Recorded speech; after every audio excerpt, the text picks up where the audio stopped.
Damai sejahtera Allah yang melampaui segala akal, itulah yang memelihara hati dan pemikiran saudara-saudara di dalam Kristus Tuhan kita.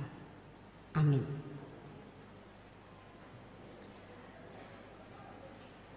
Saya mengucapkan dan keluarga Pendeta Erna Baban beserta anak-anak selamat Natal untuk kita sekalian dan selamat menyambut tahun baru 1 Januari 2022.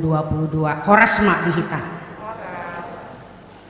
Firman Tuhan bagi kita di penghujung tahun ini dari kitab Nabi Yeremia pasal 29 ayat 10 sampai dengan ayat 14 demikian.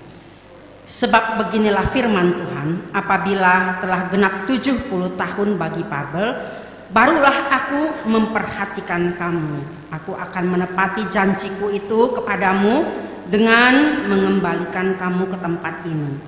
Sebab aku ini mengetahui rancangan-rancangan apa yang ada padaku mengenai kamu. Demikianlah firman Tuhan, yaitu rancangan damai sejahtera dan bukan rancangan kecelakaan, untuk memberikan kepadamu hari depan yang penuh harapan.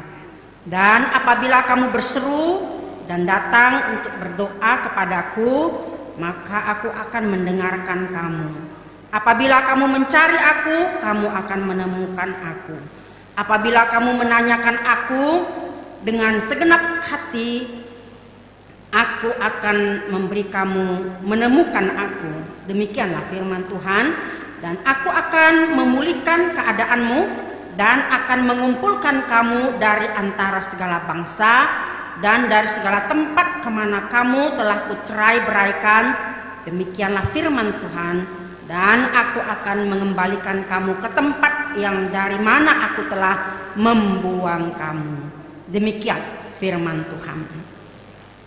Bapak Ibu Saudara yang kekasih dalam Kristus, hari ini kita berada di penghujung tahun, Sabtu tanggal 30 Jumat 31 Desember 2021. Berapa jam lagi kita akan meninggalkan tahun ini dan kita berkumpul di dalam gereja ini untuk bersyukur, memuji dan memuliakan Allah di dalam Kristus yang sudah memberi kita kesempatan melewati lebih kurang 365 hari, 12 bulan, 52 minggu, 8.736 jam dalam 1 tahun. Hari ini kita ada bukan karena kekuatan kita, kehebatan kita, bukan karena apa yang ada pada kita, tetapi karena kuasa kasih-Nya, anugerah-Nya, kemurahan-Nya yang masih memberikan kepercayaan kepada kita, yaitu melaksanakan tugas-tugas dan juga tanggung jawab kita. Kepada siapa? Kepada keluarga, kepada gereja, ke masyarakat, dalam pekerjaan kita, dimanapun kita berada, sekalipun kita tengah menghadapi ATM. Ya, saya senang dengan singkatan ATM ini. Kira-kira apa ya? Ada yang mengingat ini? Ancaman, tantangan dan masalah. Nih ya, sekalipun kita berada di pandemi COVID-19 yang sangat menakutkan kita. Bapak Ibu Saudara yang kekasih dalam Kristus, inilah alasannya mengapa kita harus mengucap syukur, berterima kasih kepada Tuhan, bahwa Tuhan itu adalah Allah masa depan yang merancang kebaikan, merancang damai sejahtera, merancang kebahagiaan bagi kita, bagi yang mau percaya kepadanya, bagi yang setia kepada Kristus. Sangat luar biasa ya topik kita hari ini, yaitu rancangan damai sejahtera. adalah bahwa Allah itu Allah masa depan. God is the future. Biasanya di penghujung tahun kita akan merenungkan, berpikir, mengevaluasi apa dan bagaimana masa depan saya, masa depan kami untuk tahun yang akan datang. Saya tadi di rumah bernyanyi-nyanyi kecil dengan lagu yang berjudul Tak ku tahu kan hari esok. Ya, pasti kita rata-rata tahu lagu itu. Saya sangat senang dengan lagu ini ketika masih kuliah di sekolah tinggi teologi dulu. Mungkin karena pada waktu itu masih mempertanyakan seperti apa masa depan saya setelah lulus nanti. Bagi saya lirik lagu ini menggugah iman. Liriknya, tak ku tahu kan hari esok, namun langkahku tegap. Bukan surya ku harapkan, karena surya kan lenyap. Oh tiada ku gelisah akan masa menjelang, ku berjalan serta Yesus, maka hatiku tenang. Refrennya, banyak hal tak ku pahami dalam masa menjelang, tapi terang bagiku ini tangan Tuhan yang pegang. Amin. Itulah yang menjadi awal baru dan mengakhiri tahun 2021 ini, memasuki tahun 2022. Bapak Ibu Saudara yang kekasih, tahukah saudara siapa yang menulis pujian ini? Dia adalah seorang yang bernama Ira Stanpil. Dia seorang pendeta, penginjil, penulis lagu dan penyanyi. Wah, ini hampir sama dengan suami saya, pendeta Rudina Baban ya. Seandainya dia bisa bernyanyi tadi, luar biasa. Nyanyi itu menggugah kita. Lagu ini dia tulis ketika berada dalam situasi yang kelam, sehingga masa depan pun terasa gelap dan runyam. Kisahnya pada tahun 1936, Ira Stanpil menetap di Springfield, Missouri, yang bersedia menjadi gembala di gereja sidang jemaat Allah di Springfield. Kemudian hari dia bertemu dengan seorang gadis yang bernama Zelma Lawson, yang juga punya talenta bernyanyi. Akhirnya mereka menikah pada tahun 1939. Bersama-sama mereka menulis lagu yang pada waktu itu juga terkenal, yaitu lagu Room at the Cross for You. Akan tetapi Zelma, dia menjauh dari Tuhan. Dia mulai mengunjungi klub-klub malam dan tertarik pada pria lain, sampai akhirnya Zelma mengajukan gugatan cerai, kemudian menikah lagi dengan laki-laki itu. Dia bergelut dalam dunia malam, bernyanyi di klub malam. Tapi Ira, mantan suaminya, mendapatkan hak asuh putra mereka, yaitu Raymond.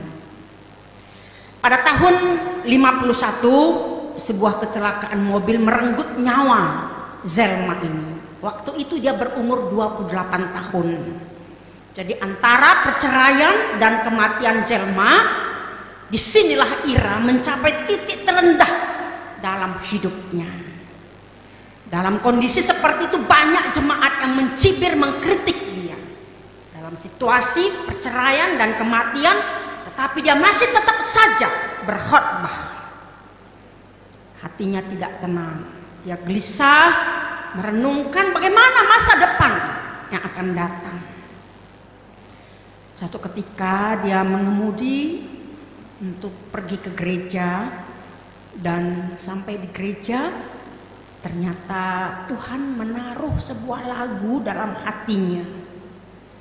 Inilah lagunya, I Know What's Tomorrow, atau dalam bahasa Indonesia, tak kutaukan hari esok. Saudara yang kekasih dalam Kristus, pengalaman ini telah memberinya kepercayaan total kepada Tuhan tentang masa depan. Dan beberapa dekade kemudian sampai hari ini, nyanyian ini menggugah banyak orang untuk meneguhkan iman percaya, termasuk saya.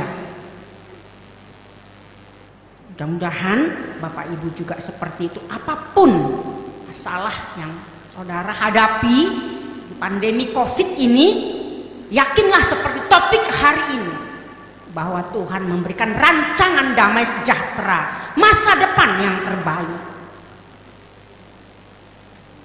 Sering sekali kita saat dalam keterpurukan, kegagalan, menghadapi bahaya akan selalu muncul dalam benak kita.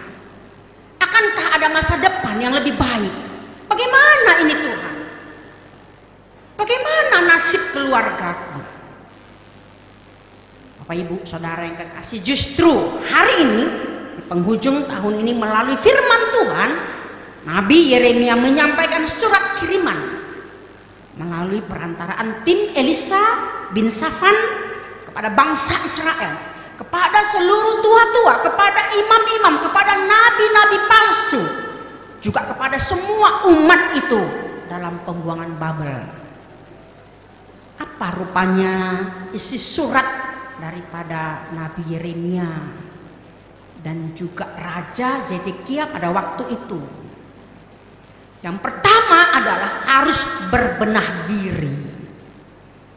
Umat itu semuanya mereka harus membenahi dirinya, membangun rumahnya, menikahkan anak-anaknya agar mereka bertambah banyak. Jadi mereka tidak boleh lupa mendoakan, menaati aturan pemerintah. Mereka harus mendukung semua peraturan pemerintah untuk mensejahterakan kota itu. Jadi kalau kota itu sejahtera, maka mereka juga ikut sejahtera. Luar biasa ya. Yang kedua dalam firman ini adalah sekolah kehidupan. Lagi firman Tuhan luar biasa sebagai jaminan dan janji kepada umat itu. Kata Tuhan seperti ini, bahwa setelah 70 tahun mereka akan kembali kemana? Ke Yerusalem, ke tanah air mereka itu. Jadi masa 70 tahun adalah masa hukuman bagi umat Israel. Itulah masa sekolah kehidupan. Mereka disekolahkan untuk apa? Supaya mereka belajar taat. Sekolah belajar untuk setia kepada Tuhan. Jangan terpengaruh kepada berhala-berhala, kepada dewa-dewi. Mereka disekolahkan di situ untuk belajar hidup kudus, supaya iman mereka tetap percaya kepada Allah Yahweh. Jadi selama 70 tahun itu ada beberapa generasi mereka dilatih otot imannya, juga otot tubuhnya ya, supaya tidak lesu, tidak lunglai, tidak lemah, tidak sakit-sakitan. Apa tujuannya itu? Supaya mereka menjadi berkat, menjadi teladan bagi bangsa-bangsa lain. Inilah awal utama Tuhan memilih mereka menjadi umat pilihan, supaya mereka menjadi berkat bagi bangsa lain. Bapak Ibu Saudara yang kekasih dalam Kristus, harapan demi harapan yang dijanjikan Tuhan bagi mereka kembali ke tanah air, itulah janji Tuhan. Jadi bukan rancangan kecelakaan, tetapi rancangan masa depan yang penuh dengan damai sejahtera. Yang ketiga yaitu janji Tuhan. Luar biasa ya. Saya baca ayat 12 kembali sampai ayat 14 demikian. Dan apabila kamu berseru dan datang untuk berdoa kepadaku, maka aku akan mendengar kamu. Dan apabila kamu mencari aku, kamu akan menemukan aku. Dan apabila kamu menanyakan aku dengan segenap hati, aku akan memberi kamu menemukan aku. Demikianlah firman Tuhan, yang akan memulihkan keadaanmu, mengumpulkan kamu dari antara segala bangsa, dari segala tempat. Luar biasa, Tuhan membukakan diri bagi mereka, membuka tangan seluas-luasnya bagi umat itu untuk mencari dan menemukan Tuhan. Apapun yang akan ditanyakan, Tuhan memberikan jawaban. Tadi saya menonton televisi yang menayangkan ramalan-ramalan. Ternyata di penghujung tahun ini banyak sekali orang bertanya kepada orang pintar, kepada dukun-dukun, menanyakan, bagaimana masa depanku esok? Bagaimana bisnisku? Bagaimana usahaku? Bagaimana kelanggengan rumah tanggaku? Bagaimana anak-anakku? Apakah juga si COVID-19 ini akan tuntas, akan hancur, akan berlalu? Apakah ada masa depan lebih baik? Bapak Ibu Saudara yang kekasih, justru firman Tuhan hari ini, kita bukannya pergi kepada peramal ataupun kepada dukun atau kepada orang pintar, tapi kepada siapa kita bertanya? Kepada Tuhan. Amin. Tanyalah Tuhan dalam kehidupan kita. Tuhan berkenan ditemui. Dia berkenan untuk memberikan jawaban apapun yang kita tanya dalam doa-doa kita. Jangan pernah kita berpikir Tuhan itu sulit, Tuhan itu adalah Tuhan yang gagal, Tuhan itu Tuhan yang tidak peduli. Tapi Dia adalah Tuhan masa depan. Bapak Ibu Saudara yang kekasih, di penghujung tahun 2021 ini ada satu kalimat bijak yang menjadi perenungan bagi kita. Katanya seperti ini: tak peduli seburuk apapun masa lalumu, ingatlah bahwa setiap hari baru adalah kesempatan untuk memulai hidup yang baru. Dan kita akan meninggalkan tahun 2021, menyongsong tahun 2022.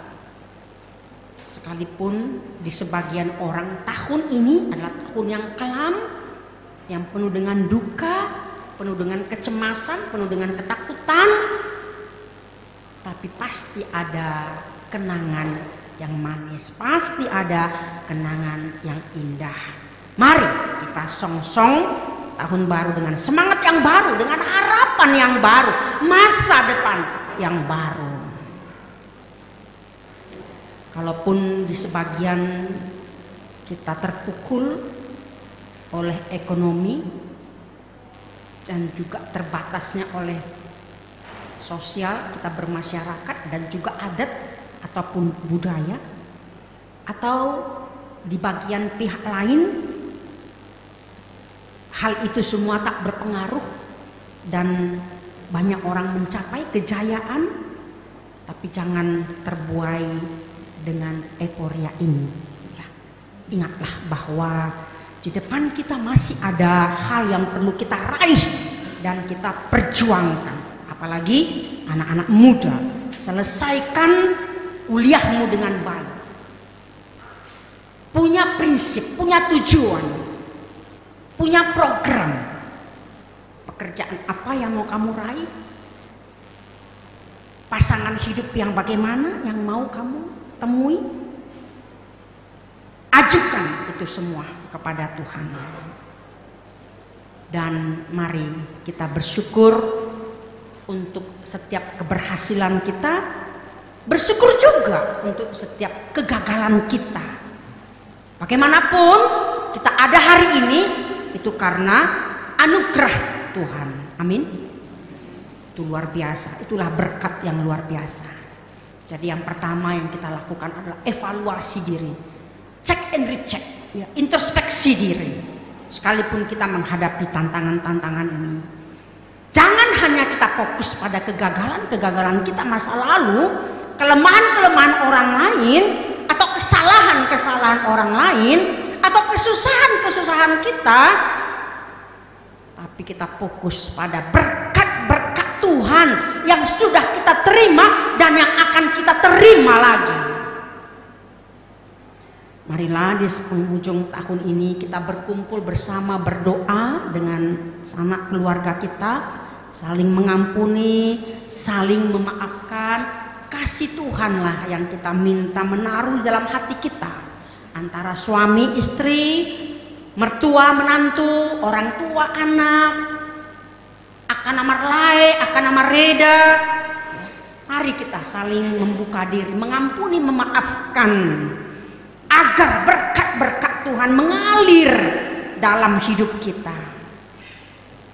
Jadi kalau ada istilah program Windows di komputer ataupun di laptop kita, tentu tidak asing dengan istilah recycle bin, ya, menggunakan gambar tong sampah sebagai ikonnya, ya. Jadi kalau ada kesalahan ya di delete saja, ya, hapus saja, buang ke tong sampah itu. Tidak perlu kita mengingat-ingat kesalahan orang lain, kelemahan orang lain, keburukan orang lain. Itu menjadi penyakit dalam hati kita. Kalau kita simpan-simpan akan menjadi bau. Maka hati kita perlu kita bersihkan. Karena apa? Karena Tuhan pun sudah melakukan itu bagi kita, mengampuni semua dosa kita. Bapak Ibu Saudara yang kekasih dalam Kristus, disinilah saatnya kita count for blessing. Mari kita hitung berkat-berkat Tuhan. Kita menghitung berkat Tuhan bukan hanya keuntungan-keuntungan yang kita raih, ya, tapi bagaimana kita menghitung apa yang sudah kita lakukan bagi Tuhan, apa yang Tuhan sudah lakukan bagi kita, bagi orang lain. Oleh karena itu, di penghujung tahun ini, jika kita berkata tahun ini tahun yang berat, BERAT, bagi saya, bagi kami, bagi kita. Tapi coba kita tambah huruf K di situ. Jadi apa, saudara-saudara? Jadi berkat. Yang tadi berat, tambah huruf K di antara R menjadi berkat. K itu apa? Kalau saya mau imani, itulah K, nama Tuhan kita, Kristus. Amin. Di situ ada Kristus. Sekalipun berat, akan menjadi berkat. Kiranya Tuhan menolong kita. Akhir kata, saya pribadi, kalau ada jarum yang patah, jangan simpan dalam hati. Kalau ada kata ataupun pelayanan kami yang salah, yang kurang berkenan, jangan simpan dalam hati. Tuhan Yesus memberkati. Kita berdoa. Terima kasih Bapa di sorga, di dalam Kristus Tuhan kami, Allah yang penuh masa depan, yang memberikan kehidupan baru bagi kami. Betapa berat tahun-tahun yang kami lalui di masa pandemi COVID-19 ini Tuhan. Tetapi bersama Kristus, bersama Tuhan, itu menjadi berkat bagi kami. Terima kasih Tuhan, Engkau sudah memberkati kami. Perkenankan kami Tuhan, anak-anak-Mu, seluruh jemaat-Mu, mengakhiri tahun 2021 ini, untuk kami dapat menyongsong tahun 2022. Bersama Tuhan kami bisa melewati semua ancaman, tantangan, dan masalah.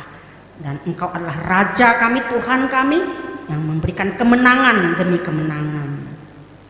Terima kasih Tuhan, berkati seluruh jemaat, dari anak-anak hingga orang tua lansia. Berkati semua pendeta dan parhaladu dan keluarga. Berkati seluruh pemerintah kami dan bahkan orang-orang yang membenci kami, agar damai sejahtera yang daripada Tuhan ada dalam hati kami, dalam kehidupan kami. Terima kasih, terpujilah namamu kekal sampai selamanya. Dalam nama Yesus kami berdoa. Amin.